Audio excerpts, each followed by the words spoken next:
ప్రపంచం నలుమూలల నుంచి, ముఖ్యంగా అమెరికా సంయుక్త రాష్ట్రాల నుంచి, మన మాతృదేశమైన భారతదేశం నుంచి ఈ యొక్క అత్యంత ఉత్సాహభరితమైన ఈ పండుగ కార్యక్రమంలో పాల్గొంటుండే ప్రజాప్రతినిధులు, కళాకారులు, కవులు, పండితులు, అతిథులు, తానా సభ్యులు, శ్రేయోభిలాషులు, హాజరైన తెలుగు వారందరికీ నా హృదయపూర్వక నమస్కారాలు తెలియజేస్తున్నాను.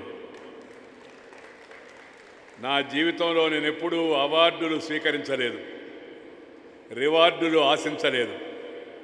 కానీ ఏదో ఒక క్షణంలో తానావారు చేస్తున్న మంచి పని అనే ఉద్దేశంతో నేను ఈ యొక్క జీవన సాఫల్యం అనే అవార్డును అంగీకరించడం జరిగింది. ఇప్పటి వరకు నా జీవితంలో అలాంటి అలవాటు లేదు. భవిష్యత్తులో కూడా అలాంటి అవార్డులు తీసుకుంటానంటే ఉద్దేశం కూడా నాకు లేదు. అనేక విశ్వవిద్యాలయాలు డాక్టరేట్ ఇస్తానన్నా సవినయంగా నేను తిరస్కరించాను. ఎందుకంటే మనకి ఏదన్నా గుర్తింపు ఇవ్వాలంటే మన తర్వాత ఇవ్వాలి, ఆ తర్వాత జనం గుర్తుపెట్టుకున్నట్టుగా మనం వ్యవహరించాలి. అంతేగాని మన జీవితకాలంలో మనమే ఇప్పుడున్న పద్ధతి చూస్తున్నాం. మనం కొంతమంది వాళ్ళ విగ్రహాలు వాళ్లే పెట్టుకునే పరిస్థితి కూడా ఈ దేశంలో తయారైంది, మన దేశంలో చూస్తూ ఉన్నాం మనం. ఎందుకంటే ఆ తర్వాత వాళ్ళు విగ్రహాలు పెడతారని నమ్మకం వాళ్ళకి లేదు. వ్యక్తి తన వ్యక్తిత్వం ద్వారా, తన యొక్క కర్తవ్య నిర్వహణ ద్వారా, తన యొక్క జవసత్వాల ద్వారా తను చరిత్రను సృష్టించాలి, చరిత్ర పుటల్లో స్థానం సంపాదించాలి. అంతేకాని ఎవరో ఏదో ఆశించి మనకి చేసేటి సత్కారం దానివల్ల ఉద్దేశం అవుతుందో అది పూర్తిగా నెరవేరదనంటే నా యొక్క వ్యక్తిగత అభిప్రాయం.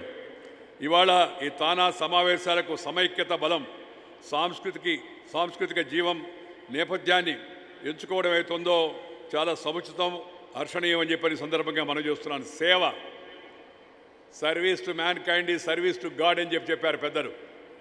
మానవ సేవయే మాధవ సేవ అని చెప్పారు. అందువల్ల ఆ సేవా కార్యక్రమం అవుతుందో అది అన్నిటికన్నా మధురమైనది, అద్భుతమైనది. మనందరం మన జీవితంలో ఒక భాగస్వామ్యం చేసుకోవడానికి అవసరం ఉందని మీ అందరికీ కూడా మనం చేస్తున్నాను. ఎందుకంటే జనం కోసం మనం మన తోటి వారి కోసం, సాటి వారి కోసం, కుటుంబం కోసం, ఇరుగు వారి కోసం, పొరుగు వారి కోసం, మన యొక్క ఊరి వారి కోసం, మన జిల్లా వారి కోసం, మన రాష్ట్రం వారి కోసం, మన దేశం వారి కోసం, అలాగే ఆ తర్వాత ప్రపంచంలోని మిగతా వాళ్ళ కోసం కూడా మన వంతు కర్తవ్యాన్ని కొంతవరకు మనం నెరవేర్చగలిగితే అది మన జీవితం సార్థకం అవుతుంది. అదే జీవన సాఫల్యానికి గుర్తవుతుందని చెప్పని సందర్భంగా మీ అందరికీ మనం చేస్తున్నాను. మిత్రులారా, చిట్టి నా బొజ్జకు శ్రీరామరక్ష, దేశం సంగతి దేవుడిరుక, ఎవడెట్టబోతే నాకెందుకు అని చెప్పి అనుకుంటే బొజ్జ పెరుగుతుందే కానీ పేరు పెరగదు. అది మనం గుర్తుపెట్టుకోవడానికి అవసరంతో కూడా ఉంది. మధ్యప్రదేశం పెరుగుతుందే కానీ మొత్తం దేశంలో లేదా రాష్ట్రంలో, ప్రదేశంలో మనకు ఆ గుర్తింపు రాదు. ఈరోజు తానా ఈ విద్యార్థులకు ఉపకార వేతనాలు కానీ, నిరాశ్రయులకు గృహవసతి కానీ, ఒంటరై ఏకాకులైన సందర్శకులకు, వృద్ధులకు సహాయం అందించడం విషయంలో కానీ, తెలుగు భాష, సంస్కృతి, సాహిత్య పరిరక్షణకు కృషి చేయడం, మారుమూల గ్రామాల్లో పారిశుద్ధ్యం మెరుగుపరచడం, తాగునీటి సౌకర్యం కల్పించడం, మరుగుదొడ్ల నిర్మాణం వంటి యొక్క నిర్మాణాత్మక కార్యక్రమాలను చేపడుతూ ఉంది. అన్నిటికన్నా సంతోషం ఇవాళ నాకు నా మనసులో అనిపించే ఒక మాట చెప్పాలని ఉంది. ఈ తానా సభలన్నిటికీ కూడా పెద్ద హైలైట్ ఏంటంటే అత్యంత ఆకర్షణ మణిమకుటమైంది.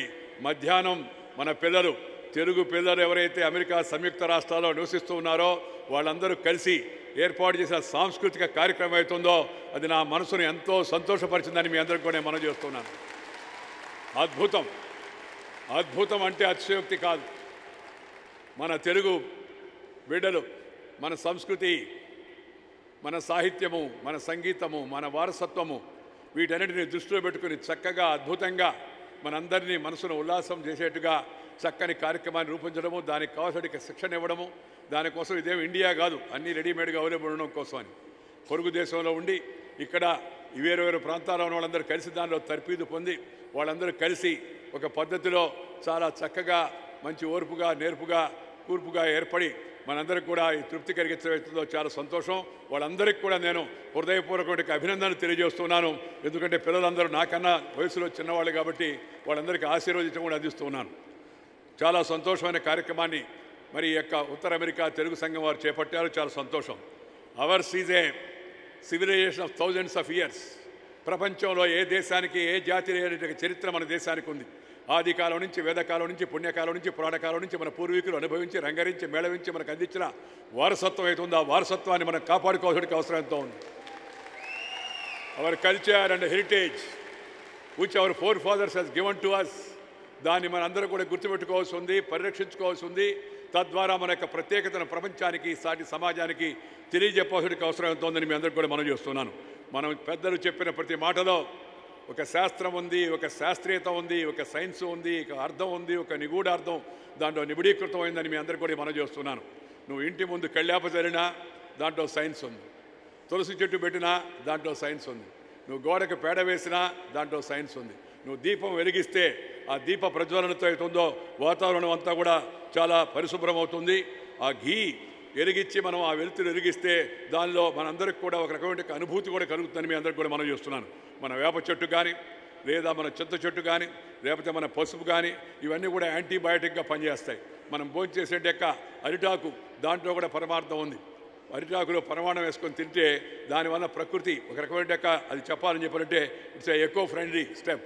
ఇవన్నీ కూడా మన పూర్వీకులు అనుభవించి ఇందాక నేను చెప్పినట్టుగా తమ జీవితకాలంలో చేసే మన సత్యాలు. తులసి మన యొక్క అది కూడా 24 గంటలు మనందరికి కూడా మరి కావాల్సిన ప్రాణవాయువుని అందిస్తుంది, ఆక్సిజన్ కూడా అందిస్తుంది. అలాగే cow dung it's a purifier, it protects from insects and also act as a antibiotic. Meditation is the best wireless connection to God. దేవుడి దగ్గరికి చేరుకోవడానికి, డైరెక్ట్గా మాట్లాడడానికి నువ్వు ఎస్టీడీ చేయాల్సిన అవసరంలా, ఐఎస్డీ చేయాల్సిన అవసరంలా. మెడిటేట్ చేస్తే భగవంతుడికి నీకు నేరుగా సాక్షాత్కారం అవుతుంది. సాన్నిధ్యానికి నువ్వు చేరుకునే ఆలోచన చేరుకునే అవకాశం ఉంటుంది. ఏ దేవుడు అనేది సమస్య కాదు. ఎవరు ఇష్టం వచ్చిన దేవుడిని వాళ్ళు పూజించుకోవచ్చు. దేశంలో దేవుళ్ళకి కొదవలేదు, ప్రపంచంలో లేదు. నిన్ను నువ్వైనా కూడా దేవుడిగా భావించుకోవచ్చు. అహం బ్రహ్మస్య అనుకునే అవకాశాన్ని కూడా మన దేశం మన సంస్కృతి మనకు కనిపించింది. ఈ meditation and yoga are like home coming, getting back to nature. Wealth gets purified by giving to others. Ego gets purified by service. Mind gets purified by meditation అని చెప్పని మన పెద్దవాళ్ళు చెప్పారు. అందుకని దాన్ని అందరూ కూడా గుర్తుంచుకోవాలా. ఈ సందర్భంగా చాలా సంతోషం. మన ప్రియతమ ప్రధాని శ్రీ నరేంద్ర మోడీ గారు చొరవ తీసుకుని ఐక్యరాజ్య సమితిలో 177 దేశాలతో సంతకాలు పెట్టించి అందరూ కలిసి ప్రపంచ ఐక్యరాజ్య సమితి వేదిక పైన అంతర్జాతీయంగా మన భారతీయ సంస్కృతి పరంపరలో ఒక భాగమైన ఆ శాస్త్రీయ విధానమైన యోగాను జూన్ 21న ప్రపంచ యోగా దినోత్సవంగా జరుపుకోవడం మన అందరి యొక్క గర్వకారణం. మన సంస్కృతికి లభించే అరుదైన గౌరవం అని చెప్పని సందర్భంగా మీ అందరికీ కూడా it's a rare tribute to the age old practice of science which is a unifier. Yoga is an integrator. మనసును శరీరాన్ని కలిపేది, మంచి ఆలోచనలు పెంచేది, ఏకాగ్రతను కలిగించేది, మానసిక ఉల్లాసాన్ని ఇచ్చేది, అన్నిటికన్నా అంతఃకరణ శక్తిని పెంచేది యోగా. అది మన అందరి యొక్క జీవితంలో ఒక భాగం కావాల్సిన అవసరం ఎంతో ఉందని మీ అందరికీ కూడా మనం చేస్తున్నాను. దురదృష్టవశాత్తు కొంతమంది దాన్ని వివాదం చేయడం కోసం ప్రయత్నం చేశారు. వివాదం ప్రపంచం అంతా కూడా ఇవాళ ఆమోదించిన దాన్ని కూడా కొంతమంది మన దేశంలో వివాదం చేస్తూ ఉంటారు. అది వాళ్లకు ఉండేటి జబ్బు అని అనుకోవాల్సింది తప్పితే వాళ్ళ పట్ల మనం సానుభూతి చూపించాల్సింది తప్పితే మరేం కూడా కాదని చెప్పిన సందర్భంగా మనం చేస్తున్నాను. ఈ హిందూయిజం అనేది ఒక మతం కాదు. హిందూ అనేది అయితే ఉందో అది ఒక జీవన విధానం. Hindu is not a narrow concept of religion. Hindu is a cultural identity of this nation అనే విషయాన్ని మనం అందరం గుర్తుపెట్టుకోవాల్సిన అవసరం ఎంతో కూడా ఉంది. ఒక జీవన సంస్కృతి, it's a way of life, it's also a science. ఎందుకంటే మనం అందరం కూడా చూస్తూ ఉన్నాం, ఈ యొక్క శబ్దం అనేది ఉంది రాజకీయంగా వచ్చింది కాదు, మతపరంగా వచ్చింది కాదు. హిందూ కుష్ పర్వతం ఉంది, హిందూ మహాసముద్రం ఉంది, హిందూ పత్రిక ఉంది, హిందుస్థాన్ టైమ్స్ పత్రిక ఉంది, హిందుస్థాన్ సమాచార పత్రిక ఉంది, హిందుస్థాన్ ఏరోనాటిక్ లిమిటెడ్ ఉంది, హిందుస్థాన్ మెషిన్ టూల్స్ వాచ్ ఉంది, హిందుస్థాన్ షిప్ యార్డ్ లిమిటెడ్ ఉంది. ఈ విధంగా చెప్తూ ఉంటే ఈ పేర్లన్నీ కూడా చాలా పూర్వకాలం నుంచి మన పూర్వీకులు మనకి ఇచ్చినట్టు వారసత్వంగా లభించినవి. అది మతంతో ముడిపోయినవి కాదు. మనం ఆగస్టు 15న జనవరి 26న జెండా ఎగరవేసినప్పుడు, త్రివర్ణ పతాకాన్ని ఎగరవేసినప్పుడు అందరం స్వీకరించేటప్పుడు అందరం ఏమంటాం? జై హింద్ అంటాం. అంటే అర్థం హిందువులకు జై, మిగతా వాళ్ళకి నై అని చెప్పని దాని అర్థం ఆలోచించాల్సిగా మీ అందరికీ మనం చేస్తున్నాను. హిందుస్థాన్కు జయమొగ్గాక, జయ హో Hindustan, that is the message of the జై హింద్. అందువల్ల దీన్ని తమ యొక్క రాజకీయ స్వార్థపర సంకుచిత కారణాల కోసం అని చెప్పని హర్షదృష్టితో చూడకుండా ఒక విశాల దృక్పథంతో ఈ భారతీయ సంతతికి, ఈ ప్రపంచానికి ఆదికాలం నుంచి వేదకాలం నుంచి మనకు అందించిన యొక్క వారసత్వానికి, ఒక జీవన విధానానికి దాని ప్రతీకగా మనందరం గుర్తుపెట్టుకోవాలా, మనందరం కూడా గర్వించాల్సిన అవసరం ఎంతో కూడా ఉంది. దాని పట్ల సిగ్గుపడడానికి కానీ సంకోచపడడానికి అవసరం లేదని చెప్పని సందర్భంగా మీ అందరికీ కూడా మనం చేస్తున్నాను. నువ్వు మతం నీ వ్యక్తిగతమైనది. నువ్వు క్రైస్తవుడైతే చర్చికి వెళ్ళు, నువ్వు ముస్లిం అయితే మసీదుకు వెళ్ళు, నువ్వు సిక్కు అయితే గురుద్వారానికి వెళ్ళు, నీ ఇష్టం వచ్చినట్టు దేవుణ్ణి ఆరాధించుకో, నీకు ఏ నామం కావాలన్నా పెట్టుకో, నిరునామం పెట్టుకో, అడ్డనామం పెట్టుకో, కానీ దేశానికి మాత్రం పంగనామం పెట్టొద్దని మాత్రమే మన యొక్క సంస్కృతి మనం చెప్తుంది. ఈ దేశంలో పుట్టి, ఈ దేశంలో ఉంటూ, ఈ దేశంలో తింటూ, ఈ దేశంలో కంటూ, ఆ దేశం నుంచి వచ్చేట యొక్క ఆ సౌరభాలను వికసింపజేసేట్టుగా ప్రపంచం అంతా వ్యాపిస్తున్న మనం మన మూలాలను మనం మర్చిపోకూడదు. My advice to all the youngsters who are there members of TANA, their family members, please always remember your roots. మన యొక్క మూలాలను మర్చిపోవద్దు. మూలాలను మర్చిపోయిన వాడు ముందుకు వెళ్ళలేడు, గుర్తింపును పొందలేడు అనే విషయాన్ని మనందరం కూడా గుర్తించాల్సిన అవసరం ఎంతో ఉంది. అదే కాకుండా మిత్రులారా, ఇవాళ మనం ప్రార్థన చేస్తాం. ప్రార్థన అంటే అర్థం ఏంటి? ఈ ప్రార్థన వల్ల ఏమైనా లాభం ఉందా అని కొందరు అడుగుతూ ఉంటారు. ప్రార్థన వల్ల ఏమీ లాభం లేదు. కానీ ప్రార్థన వల్ల అనేకం మనం పోగొట్టుకుంటాం. ఏంటంటే కోపం పోతుంది. We lose our anger, we lose our depression, we lose our jealousy, we lose our irritation and we lose our insecurity. What else you require? That is the greatness of the prayer. ఆ prayer, ఆ ప్రార్థన, అది మనకి ఇవన్నీ కూడా కలిగిస్తుందని చెప్పి స్వామి వివేకానంద గారు చెప్పారు. ప్రపంచ వేదికల్లో భారతీయతను గురించి, హిందూ సంస్కృతి గురించి ఆనాడు 18వ శతాబ్దంలోనే చాటి చెప్పినట్టు మహనీయుడు స్వామి వివేకానంద మనందరికి కూడా ఆదర్శప్రాయాలు కావాల్సిన అవసరం ఎంతో ఉందని ఒక సందర్భంగా మీ అందరికీ మనం చేస్తున్నాను. ఈ the role model forever. ఈ సృష్టి ఎంతకాలం ఉంటుందో అంతకాలం ఈ దేశానికి, ఈ దేశ ప్రజలకు, ప్రపంచానికి ఒక దిక్సూచిగా ఉపయోగపడే యొక్క ఆ చిహ్నం స్వామి వివేకానందని మనందరూ కూడా జీవితంలో ప్రతి క్షణం గుర్తుపెట్టుకోవడానికి అవసరం ఉందని సందర్భంగా మీ అందరికీ మనం చేస్తున్నాను. Chanting Om leads to significant reduction of the heart beat rate. It connects our body, mind and soul. ఆ ఓం అంటే దానివల్ల మన యొక్క హృదయాంతరాంగంలో అది ప్రవేశించి పరిశుభ్రతను చేయడమే కాకుండా ఆ యొక్క గుండె వేగం కొట్టుకోవడం అవుతుందో దాన్ని తగ్గించి నియంత్రణ చేస్తుందనే విషయాన్ని కూడా శాస్త్రీయంగా ఇప్పటికే అది రుజువైందని కూడా ఈ సందర్భంగా మేము అందరూ మనం చేస్తున్నాను. మనం నమస్కారం అంటాం.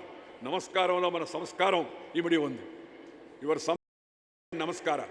ఈ గుడ్ మార్నింగ్ అంటే మనం గుడ్ ఈవినింగ్ చెప్పాలా, గుడ్ ఆఫ్టర్నూన్ చెప్పాలా, గుడ్ నైట్ చెప్పాలా. కానీ ఉదయం, మధ్యాహ్నం, సాయంత్రం, రాత్రి ఎప్పుడు ఎవరు కనపడినా నమస్కారం అంటే అది మన సంస్కారానికి సంకేతం అవుతుంది. మన శిరస్సు వచ్చి నమస్కరించినట్టుగా అవుతుంది. దీన్ని మన జీవితంలో ఒక భాగం పెట్టుకోవడానికి అవసరం ఎంత ఉందని కూడా ఈ సందర్భంగా మీ అందరికీ మనం చేస్తున్నాను. ఆ యొక్క సంస్కారం అవుతుందో అది మన పిల్లలకు, మన కుటుంబ సభ్యులందరికీ కూడా అలవాటు చేయడానికి అవసరం ఎంతో కూడా ఉంది. మన పిల్లలకు కూడా మనం మన భాషలో మాట్లాడేటికి అలవాటు కూడా చేయాల్సి ఉంది. ఎందుకంటే మన పిల్లలు భాషకు, భావానికి, సంస్కృతికి అవినాభావ సంబంధం ఉంది. పరస్పర సంబంధం ఉంటే ఈ భాష, భావం, సంస్కృతి ఈ మూడింటి కూడా రక్షించుకోవాలంటే ముందు మన భాషను మనం రక్షించుకోవాల్సిన అవసరం ఎంతో ఉంది. అదే కాకుండా మిత్రులారా, ఇవాళ మనం చెప్తూ ఉన్నాం సంస్కృతి అంటే ఏమిటని. మీకు చిన్న ఉదాహరణ చెప్తాను. నీ దగ్గర నీ రొట్టెను నువ్వు తింటే అది ప్రకృతి. నువ్వు పక్కవాడి రొట్టెను పిరుక్కొని తింటే అది వికృతి. నీ రొట్టెలో సగభాగం పక్కవాడికి ఇస్తే అది సంస్కృతి అవుతుంది. సింపుల్గా if you have to explain what is culture. Culture is very simple. You eat your bread, that is nature, ప్రకృతి. You take away the bread of the other fellow, that is వికృతి. Then you share your bread with other person, that is Sanskriti, that is what is India, that is what is Hindutva, that is what is our culture and heritage for years together. So keep this in mind. Not only live for yourself, live for others. Live for others. Then they remember you. అది మనందరూ కూడా గుర్తుపెట్టుకోవాల్సి ఉంది. మనం పుస్తకాల్లోకి ఎక్కాలంటే 10 మందికి మేలు చేయాలి. పుస్తకాల్లోకి ఎక్కాలంటే ఫేస్బుక్ మార్గం కాదు. ఫేస్బుక్లో నీ ఫేసే నీకు కనబడుతుంది. కానీ పుస్తకంలోకి ఎక్కితే నీ ఫేస్ అందరికి కూడా కనబడుతుంది.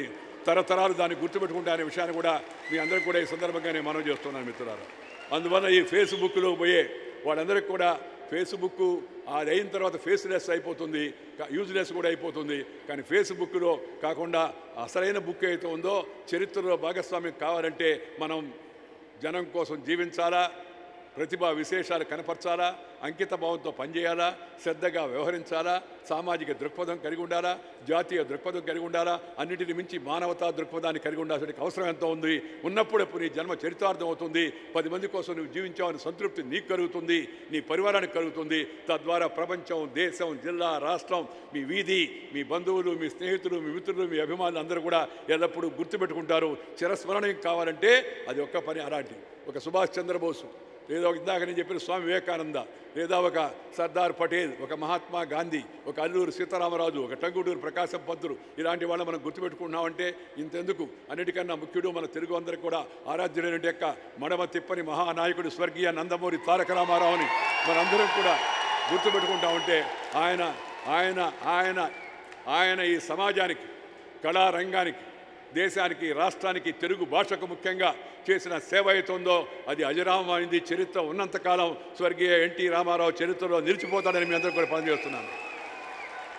రాజకీయాలతో నిమిత్తం లేకుండా మన తెలుగుతనాన్ని నిలిపి దేశంలో తెలుగువాడికి ఒక గౌరవాన్ని తెచ్చేట వ్యక్తి శ్రీ నందమూరి తారక రామారావును మనం ఎల్లప్పుడూ కూడా స్మరించుకోవాల్సిన అవసరం ఎంతో ఉందని కూడా ఈ సందర్భంగా మీ అందరికీ మనం చేస్తున్నాం. మిత్రులారా, ఈరోజు మనం సమాజం కోసం జీవిస్తూ ఉంటాం.